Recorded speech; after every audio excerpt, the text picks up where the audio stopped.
Trump and Obama going at each other, kind of, a little. It's a little awkward.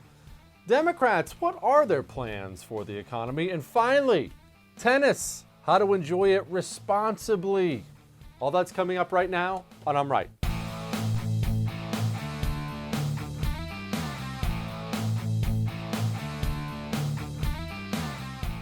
There's a great documentary series out right now. I don't know if it's finished yet because I'm not caught up, so don't be writing me emails spoiling it for me, but it's on Michael Jordan's Bulls. It's called The Last Dance. It's been excellent. It's one of those behind-the-scenes things of, oh, look at Jordan here, look at this guy here, this is what this guy was really going through. And they're, pulling back the curtain and showing what people were really like. And it's been revealing about Michael Jordan. Now, I should clarify. I'm a jerk.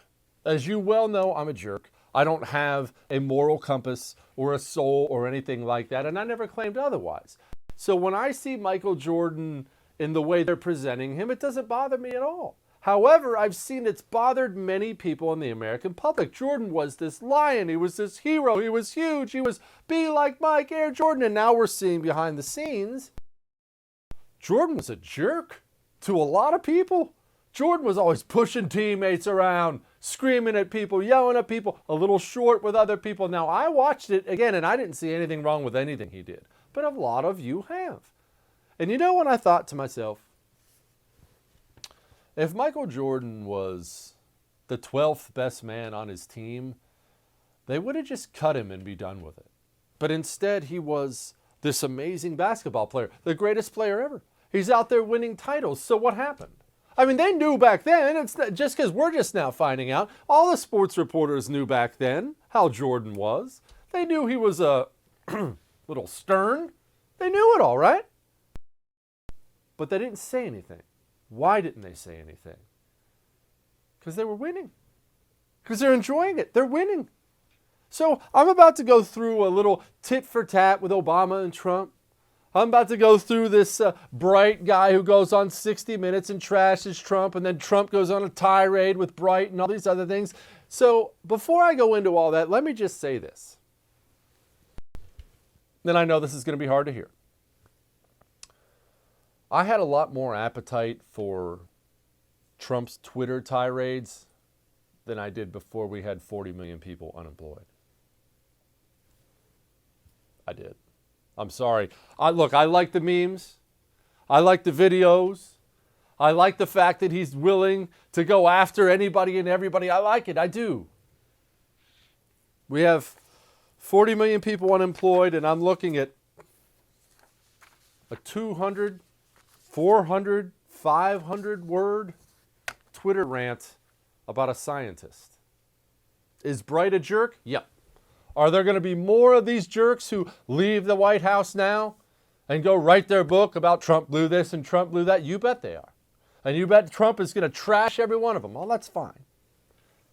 Just saying, I had a lot more of an appetite for it before we were at 20% unemployment. I don't want to hear any more of it now. That was fine when unemployment was at 2%. When it's at 20, set the phone down. Sorry. Had to be said.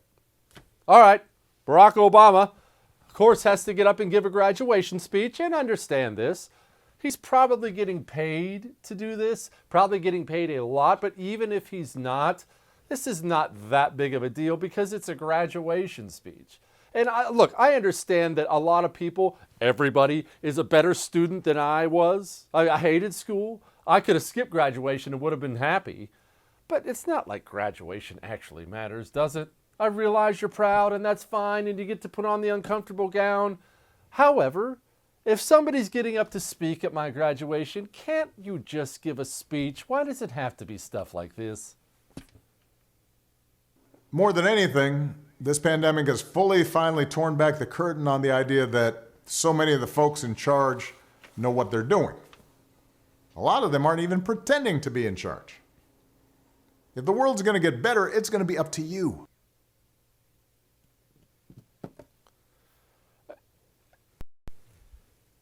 I don't miss Barack Obama. Every now and then, because I kind of forgot about how much I despised him, right? Didn't you do the same thing? I mean, we remember Obama. We remember we disliked Obama. But I really, really forget, until he pops his head up every now and then, I forget how much disdain I had for that guy. How everything, no matter what, this is their advantage too, but everything is political to them. Everything was political to him. He couldn't do anything. Remember, all this talk now, and this is going to be way off base, but it's my show. I just go off on tangents sometimes.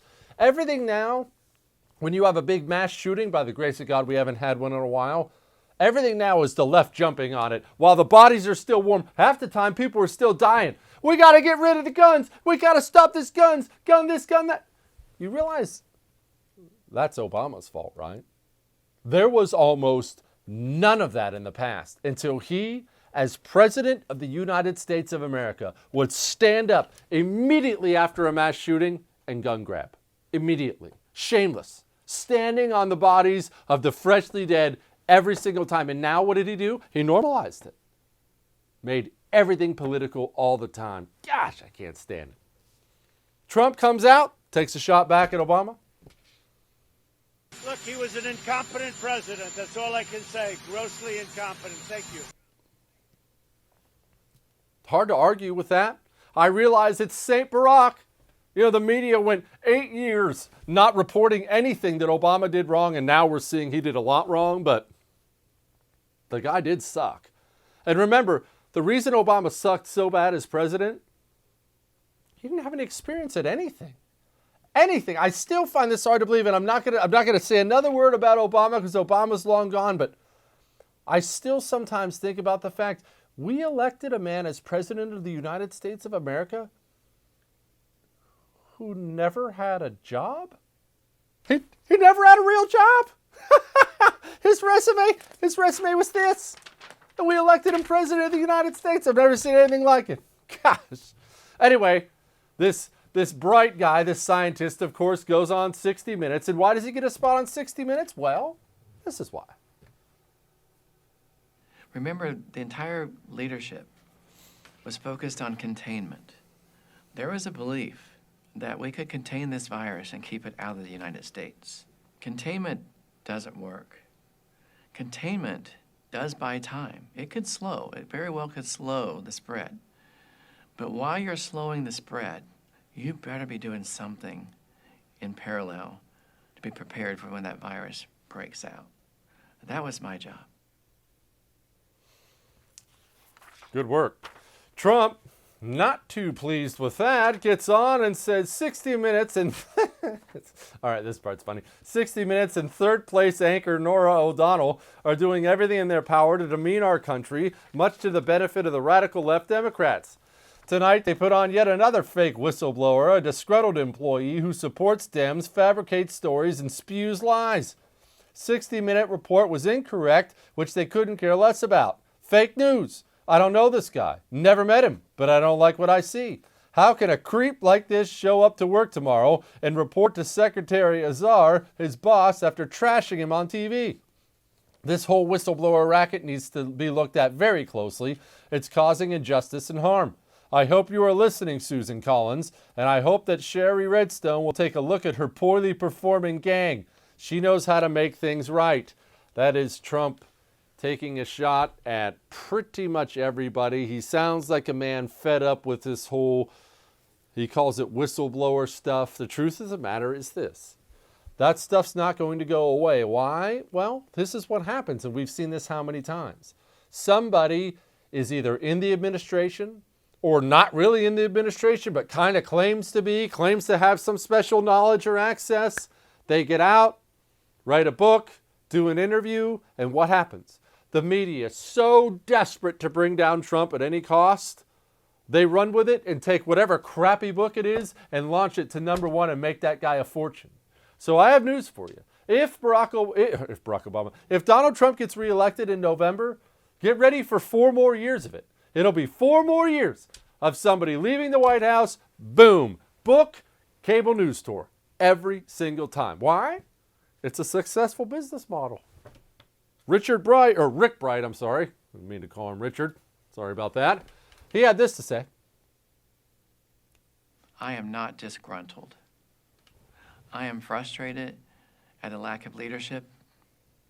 I am frustrated at a lack of urgency to get a head start on developing life-saving tools for Americans. I'm frustrated at our inability to be heard as scientists. Those things frustrate me. Is there anybody in this world more embarrassing than scientists in their sense of entitlement? Honestly, I realize this is a quick side note here, but I've never seen a group of people in my life, besides maybe journalists, who feel like that some title as scientist has given them some license to be absolute morons. Let me tell you something, scientists. There's nobody in the past 20 or 30 years that's gotten more crap wrong than scientists. And every time you see all the headlines out there, scientists claim this, scientists claim the world will be covered by ice in 10 years. Scientists claim the world's about to melt. Get out of here with that crap. None of y'all know what you're doing. You're all guessing with your fancy degrees. All that may have made you uncomfortable, but I'm right. Speaking of uncomfortable, how's this sound? You lay down at night, you're tired. Tell me if this sounds familiar. You curl up underneath the covers and you put your head on the pillow and, oh, I need some sleep. And then you're not quite asleep yet because you're thinking about your day. And now you're thinking about the day and the fact that you're not asleep yet. And now you're really thinking about the fact you're not asleep yet. And now you're worried because now you're worried about tomorrow because you're not asleep yet. And you're still not sleeping yet. And soon you're looking at the clock and it's 3 a.m. and you're thinking, oh my word, I'm going to be a zombie and maybe die tomorrow. Stop. Go get an ebb sleep. You put it on, provides cooling to your forehead, puts you to sleep faster, and keeps you asleep. Go to tryebb.com/Jesse. That's tryebb.com/Jesse and use the promo code Jesse. Get you $25 off. Go start sleeping again.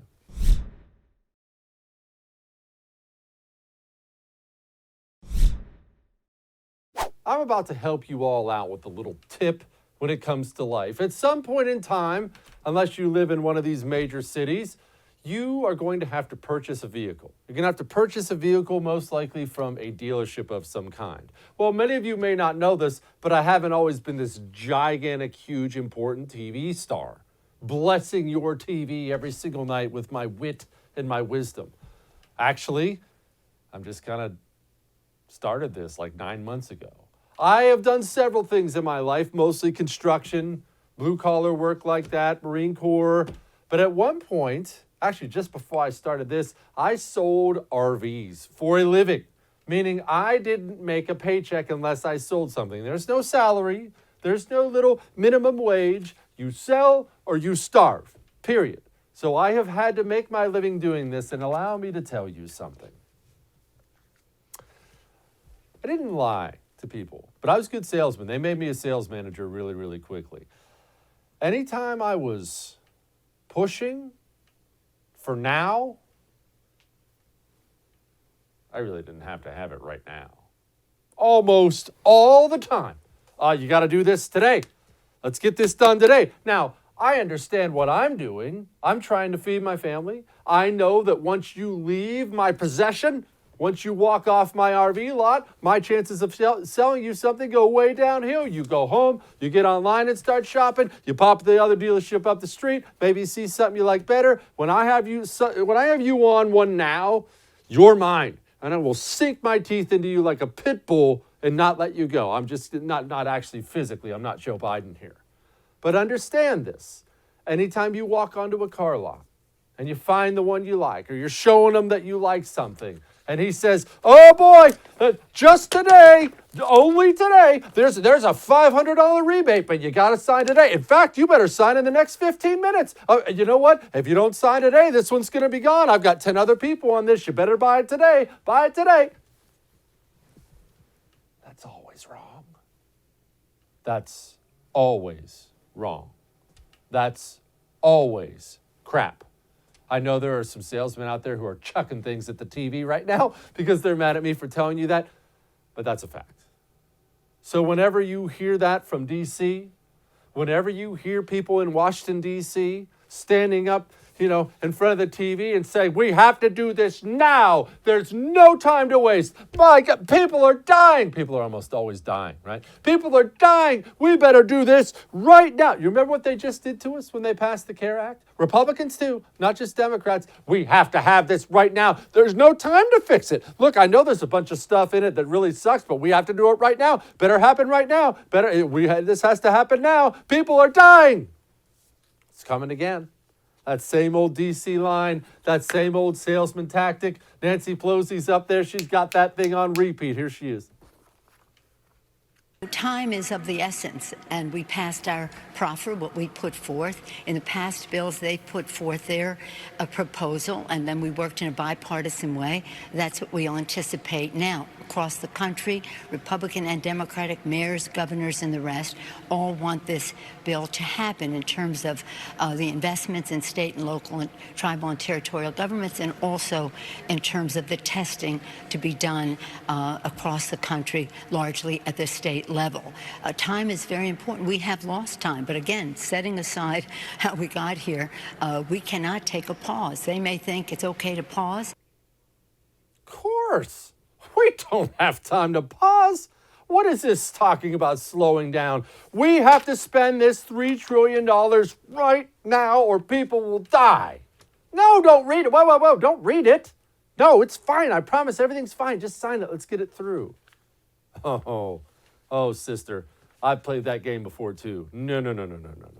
You know this bill has protection for illegals from being deported? You know this bill has a gigantic mail-in voting push? I know what you're saying. Jesse, what's wrong with that? I mail-in vote. Yeah, buddy, I'm glad you mail-in vote. Ask yourself, why do you think the Democrats are so hot to pass federal mail-in voting? Do you think it's because they're just trying to make it easier for you? Honestly, don't be a child. You know why. No, we don't need to rush. This is insane. And what I'm worried about is, no matter what Tom Cole's about to tell us, what I'm worried about is Republicans are going to cave. First of all, here's Mr. Tom Cole, then I'll respond. So much of what's in this bill simply has nothing at all to do with the current crisis. It's more like a liberal Christmas card list, wish list. It would make more sense, in my view, Madam Speaker, to just send it straight to Santa Claus than to send it to the United States Senate. Have a better chance of becoming law that way. Well, that's a nice line, and I like Congressman Tom Cole. Actually, I've had a chance to sit down and break bread with a man, so this is nothing against Congressman Tom Cole, but you understand she's going to get a lot of this passed, right? This is how Democrats have done it for a century. Do you know why? Because I've had people ask me this all the time. I've had people write me and ask me, why does government only grow? Why can't we ever shrink the government? Why does government only grow? I've got a little experiment for you. You ready for this? Go look at the last time a proposal was even considered in the House or Senate that shrunk the government.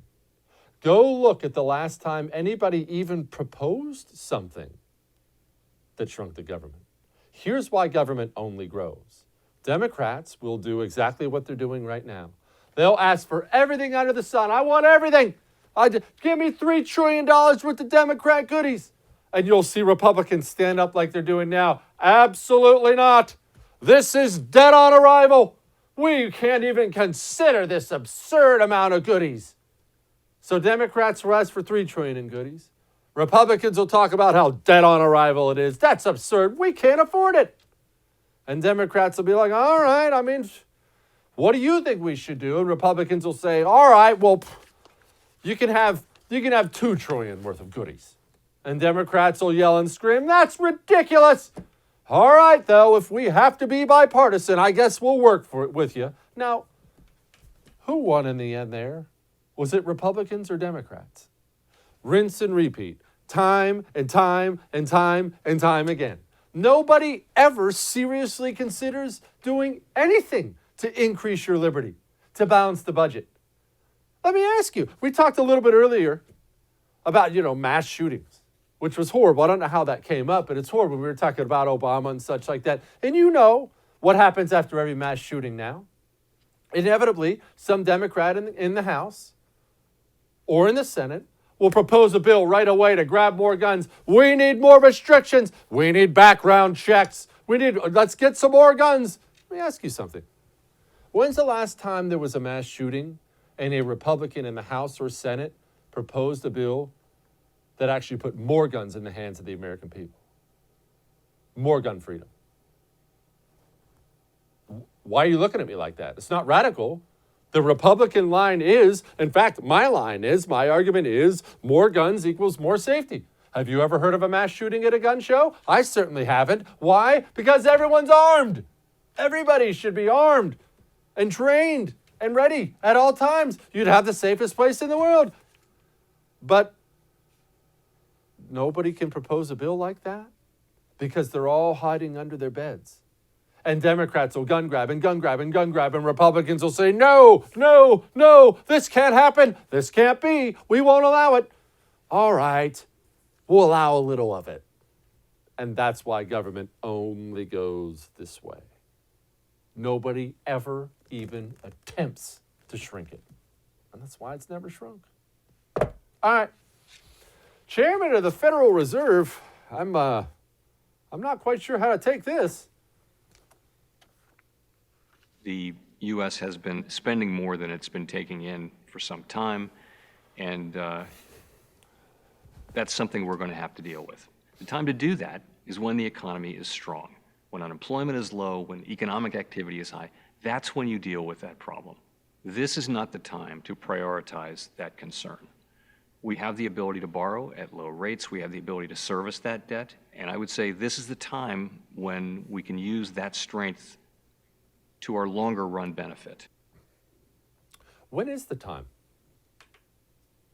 With all due respect to Jerome Powell, I don't know the man. Maybe he's a genius. Maybe he's an idiot. I have no idea. When's the time? I realize I have heard this line a lot. Now is not the time. We're not going to do it. Well, look, we can't talk about spending now. I remember the senator from Texas, John Cornyn, came out and said, we can't worry about things like money during a pandemic. Are you going to worry about things like money when the Social Security checks stop going out? When that old person walks into the hospital and says, hey, I'm on Medicare, and the hospital says, what Medicare?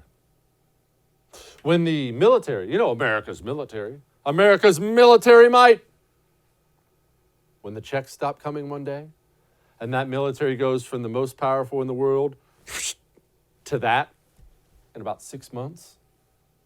Does money matter then? Because it's not the money you're spending then that counts. It's the money you're spending right now. Now is the time to worry about money, because it's always time to worry about money. And it's not because it's, wow, you're just worried about dollars and cents. It's because I'm worried about the absolute devastation that comes when that money's all gone. When it's all gone and you can't borrow another penny and somebody calls in the marker, now you're talking about pain, real pain. In fact, you're talking about pain and death. That's what happens during an economic crisis. In America, it's not some country, some jerkwater country somewhere. They'll rise and fall. They'll get it figured out. They'll slash a little. We'll watch it for 5 minutes on the news and we'll turn it off. America is the only thing keeping the wolves away. If America has an economic crash like that, and there's somebody like China still out there, they're going to have a high time without us. All right. We got a congressman coming up. Hang on.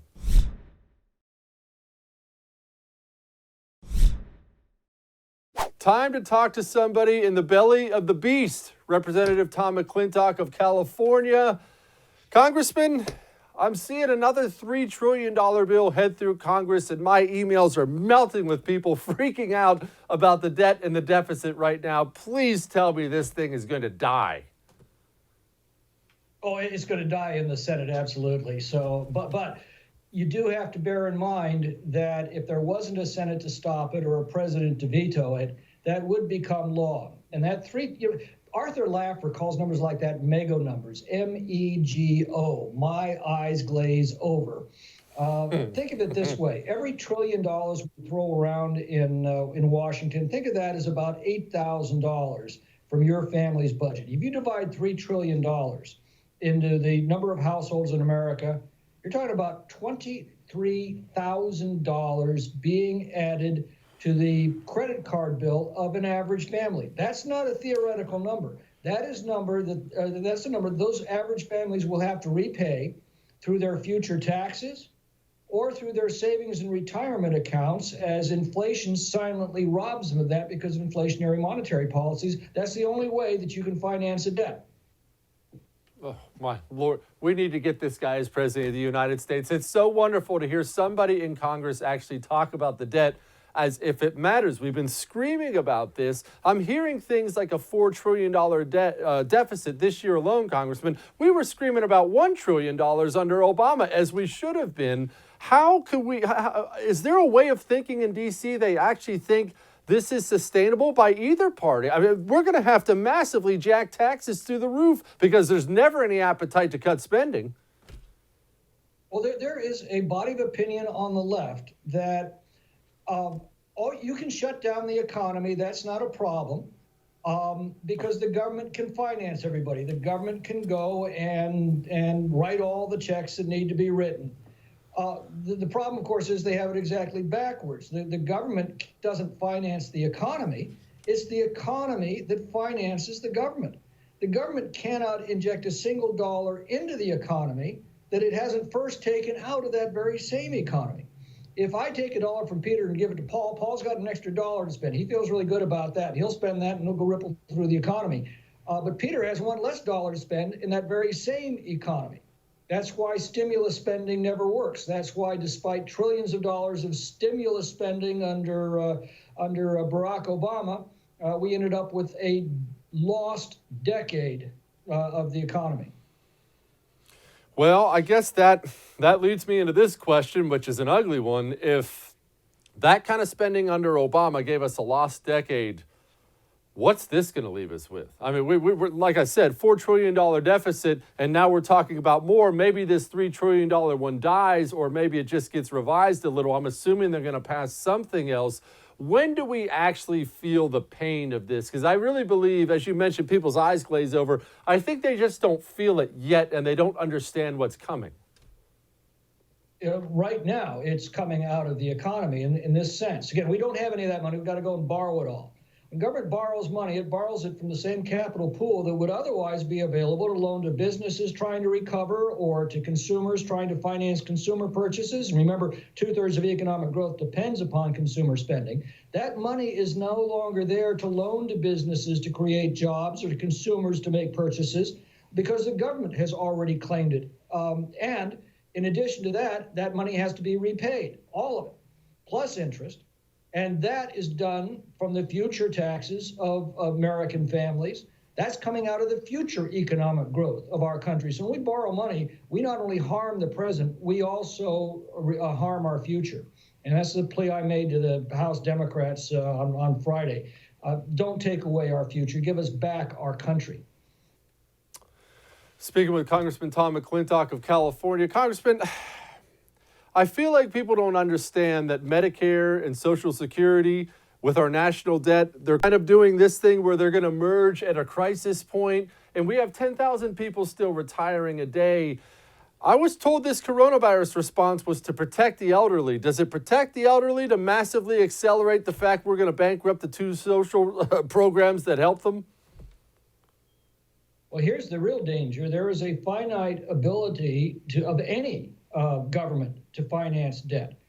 When you're borrowing money, again, it's coming out of that capital market. At some point, I don't know when, nobody knows when, but at some point, the market says, you've been a good customer, you paid back your debts on time for the last 200 plus years, but you're in way over your head, and we don't think you have the capacity to repay this.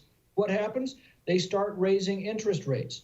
With the 4 or so trillion dollars of debt we're now carrying, as that debt's churned over, a small increase in interest rates creates a huge increase in interest costs. That then starts a debt spiral where the more we have to pay for interest, the higher the rates, the more we have to pay for interest. That ends in what's called a sovereign debt crisis. That's when the market simply steps back and says, we're not loaning any more money. Again, not a theoretical matter. That's happened to the territory of Puerto Rico. That's happened to Venezuela. It happens. And when it does, that's when the roof collapses, because that's when Social Security checks can't go out. We can't pay the military. That's when everything really starts to fall apart. Good grief. All right, I would be remiss, speaking of falling apart, if I didn't ask you about your home state of California. Absolutely gorgeous state for those who've never been there. It's easy to make fun of them because of people like Newsom, but you need to go see California. Newsom has his eyes on the White House, doesn't he? I mean, it's really apparent to anybody paying attention. Well, I don't know what's in his mind, but I can tell you this: his policies are destroying California. I mean, we're in a situation now that they've taken San Francisco's policy of no bail and used this crisis as an excuse to extend it across the state. What that means is the police and sheriffs are not allowed to hold a wide range of criminals that they arrest. They have to release them immediately. There was a case in Glendora the other day where the police arrested the same guy 3 times for 3 separate crimes and had to release him each time. Now, this is not a result of legislation where you can hold your representative accountable. This is a result of an edict coming from the state government. And at the same time, they're releasing criminals back into our streets. They're arresting honest, decent people for the outrageous activity of walking on a beach, a public beach. Congressman, speaking of edicts, one last question for you. I've seen, especially from the mayors and governors, these orders done, of course, always under it's an emergency situation. And honestly, people can argue pro-lockdown, anti-lockdown. I don't see how any of this should be allowed under the Constitution of the United States of America. How, as a governor or mayor, can you say to this business, close, and this business, close, but you're allowed to be open? In what world does a government in the United States of America have that authority? Well, in China they have, and we're copying China. But I agree with you completely. Under our Constitution, what they're doing is entirely contrary to the very fundamental principles that are enshrined in our Bill of Rights. The right to peaceably assemble, to petition your government for redress of grievance, to practice your religion freely, to be secure in your liberty, in your property, and protected by due process of law. If these edicts are allowed to continue, all of those rights mean absolutely nothing. Quarantine is a legitimate police power. That's where you say to an individual who has been exposed to a contagious disease or who has one, you have to stay home. That's subject to due process. You can go back to court and say, hey, please vacate this order. It shouldn't apply to me.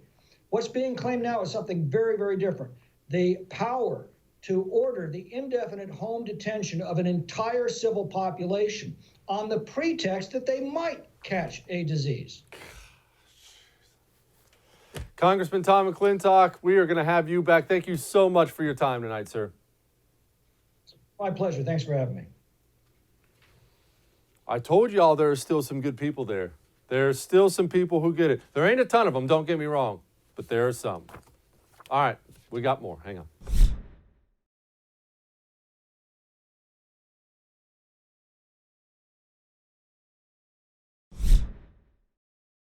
China. You're going to be hearing that word a lot and should have been hearing that word a lot. So we thought we'd bring on an expert today, author of The Bully of Asia, Stephen Mosier. What do you mean, the bully of Asia? I think when I published the book a couple of years ago, I had to explain that to people. I don't think I have to explain who the bully of Asia is now. If I had to retitle it, though, I'd call it the bully of the entire world, because we've seen now, the whole world has seen what a threat China is.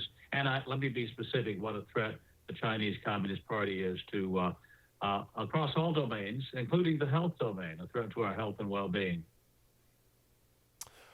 Stephen, there are bullies you have to fear, and there are bullies you think you have to fear. I guess I've really been trying to drill down, how powerful are they? I know their economy's big. It's not as big as ours. I know their military's big.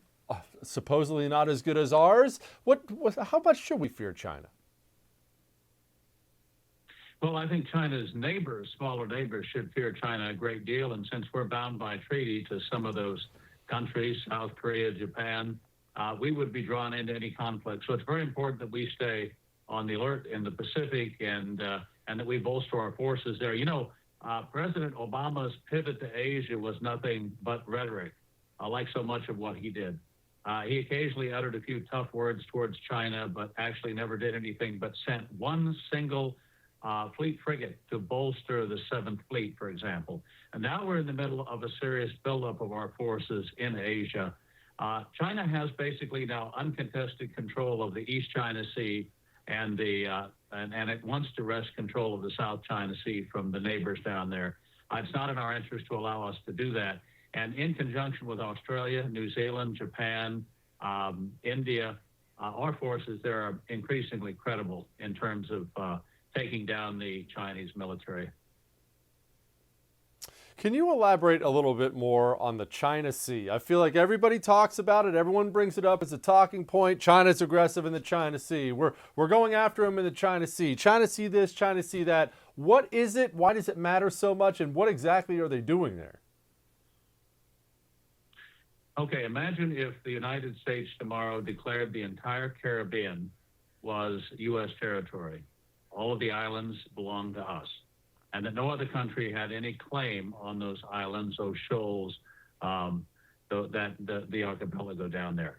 That's what China has done in the South China Sea. The Spratly Islands are 1,200 nautical miles away from China.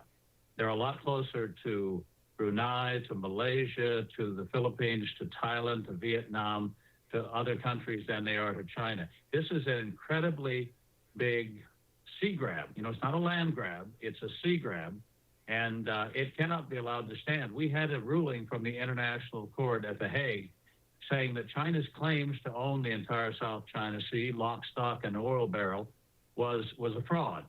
And the head of China, President for Life Xi Jinping, said that ruling is nothing more than waste paper. It's toilet paper, he said, which tells you everything you need to know about how China regards the international rule of law as something to be flouted whenever it thinks it can get away with it. What's in these islands? Why do we care if they claim it? Why do they want it so bad? Well, a lot of these islands are not islands at all. They're underwater at high tide. But once China goes in and dredges up thousands of tons of sand and pours thousands of tons of concrete on top of these submerged features, they become artificial islands, killing the coral reefs in the process, by the way, killing them dead under tons of concrete and sand. But they want these islands because they want the resources on the seabed. There's supposed to be a lot of oil under the South China Sea, and China wants it all. And so it's drilling right up to the Vietnamese coast. It's drilling right up to the Philippine coast. They're close to the 12-mile limit in some cases. Now, every country has a 200-mile exclusive economic zone, EEZ, supposed to have anyway. Well, China doesn't recognize any of the exclusive economic zones of the half dozen countries that surround the South China Sea. It wants the entire thing for itself. As I say, they're now saying that it's blue territory. They've set up a separate prefecture in the South China Sea, claiming that because they have a couple thousand troops on one island, that it is now part of the Chinese mainland, and it has its own separate civil administration, mostly military forces, of course. So this is something we haven't seen since the days of, leading up to World War II with the Anschluss of Germany and Austria, with the invasion of Czech, the claiming of the Sudetenland. These are incredibly aggressive acts. That's why I call China the Third Reich of the 21st century, because it's repeating, almost as if it's following a script, all of the things we saw Nazi Germany do in the late 30s. If China were to fall, which would be wonderful, obviously. Let's say China goes down in flames for whatever reason. Who do we want to rise that has the ability to rise? Who has the infrastructure, the resources? Who would we prefer being the bully of Asia, for lack of a better way to put it?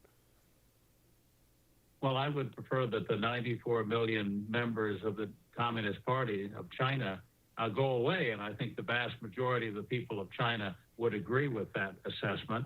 more people voted to elect the democratically elected leader of Taiwan in the elections a few days ago than have ever voted for President for Life Xi Jinping. She got millions of votes.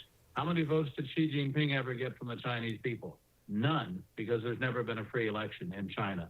The Chinese Communist Party has to go down the memory hole of history at some point, has to land up on the rubbish heap of history. And I think that the overreach in causing the pandemic, in creating the virus, which I believe it did, in allowing it to leak from the lab, and now, instead of the velvet glove, instead of apologies from China, instead of reparations, what do we get?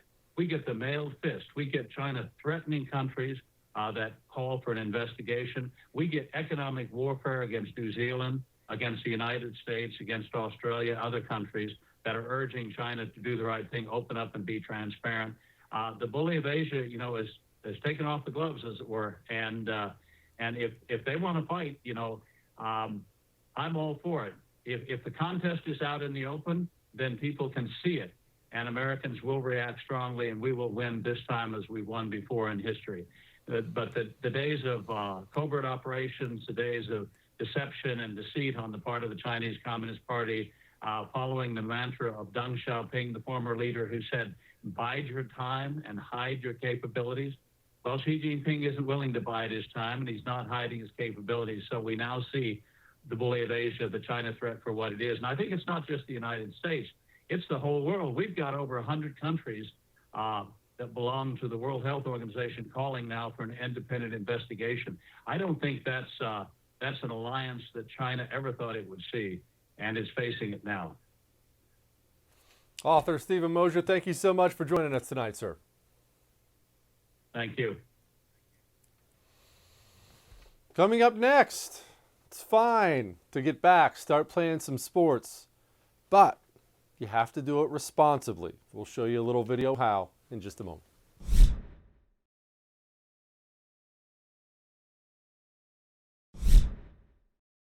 I know what you're thinking. You're thinking the weather is nice. It's time to get back out there again and play some tennis.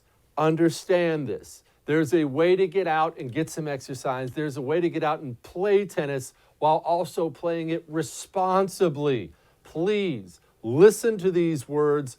Take them to heart.